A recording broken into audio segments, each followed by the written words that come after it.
Hello guys, welcome back to my YouTube shorts. അപ്പോൾ ഇന്ന് നമ്മൾ ഇങ്ങനെ റെഡിയായി ഒരുങ്ങി കിട്ടി ഇങ്ങനെ നിൽക്കണമെന്ന് വെച്ചിട്ടുണ്ടെങ്കിൽ നമ്മുടെ വിരാട് കോഹ്ലിയും അതേപോലെ അനുഷ്കയൊക്കെ വളരെ ഹൈപ്പിൽ കൊണ്ടുവന്ന് വെച്ച ഒരു എഗ് പപ്സ് ഉണ്ട്. ഒരുപാട് റീൽസ് ഞാനും നിങ്ങളെപ്പോലെ കണ്ടിട്ടുണ്ട്. അപ്പോൾ ഇതുവരെ ട്രൈ ചെയ്തിട്ടില്ല. അപ്പോൾ ജസ്റ്റ് ഒന്ന് ട്രൈ ചെയ്യാൻ വേണ്ടി പോവാണ്. അപ്പോൾ ലെറ്റ്സ് ഗോ ഗൈസ്. നമുക്ക് ബാക്കി ട്രൈ ചെയ്യുമ്പോൾ ഞാൻ അതിൻ്റെ അഭിപ്രായം പറയാം.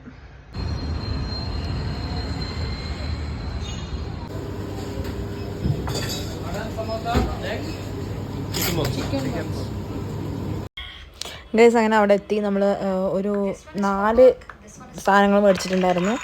അങ്ങനെ നമ്മൾ ഫസ്റ്റ് തന്നെ മട്ടൻ സമൂസ ട്രൈ ചെയ്തു. മട്ടൻ സമൂസ എന്താ പറയുക, ഒരു അത്ര പോരായിരുന്നു, കുഴപ്പമില്ല, അത്രേ പറയാനുള്ളൂ. മട്ടൻ്റെ പീസൊന്നും ഉണ്ടായിരുന്നില്ല. ചിക്കൻ പപ്സ് ആണ് അതിൽ ഏറ്റവും കഴിച്ചതിൽ. ചിക്കൻ പപ്സും അതേപോലെ തന്നെ നെക്സ്റ്റ് കഴിച്ച സാധനമുണ്ട് സ്മോക്കി ഹോട്ട് ഡോഗ്. അത് 2 സാധനമാണ് എനിക്കിഷ്ടമായത് പേഴ്സണലി. കാരണം മറ്റേതെല്ലാം എന്താ പറയുക, ഒരു ഭയങ്കര ഓയിലി പോലെയൊക്കെ ഉണ്ടായിരുന്നു. ഈ ഹോട്ട് ഡോഗ് നല്ലതായിരുന്നു. പിന്നെ ഹോട്ട് ഡോഗിന് എനിക്ക് തോന്നുന്നു 65. ഈ പപ്സിനാണ് ഗൈസ് നമ്മൾ വാങ്ങുന്നത്. എവിടെ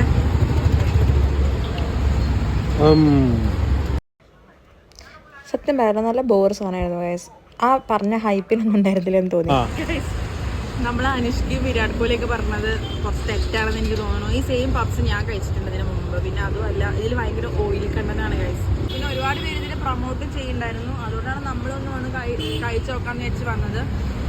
ഇപ്പം 4ാമത്തെ സാധനമായി നമ്മൾ ട്രൈ ചെയ്യണു. പക്ഷെ 4 എനിക്ക് അത്ര അങ്ങോട്ട് ഇതൊക്കെ പാസ് ചെയ്യുമ്പോൾ കഴിക്കാന്നല്ലാണ്ട് ഇതിനായിട്ട് വന്ന് കഴിക്കണത് ഭയങ്കര നഷ്ടമാണെന്ന് എനിക്ക് തോന്നി.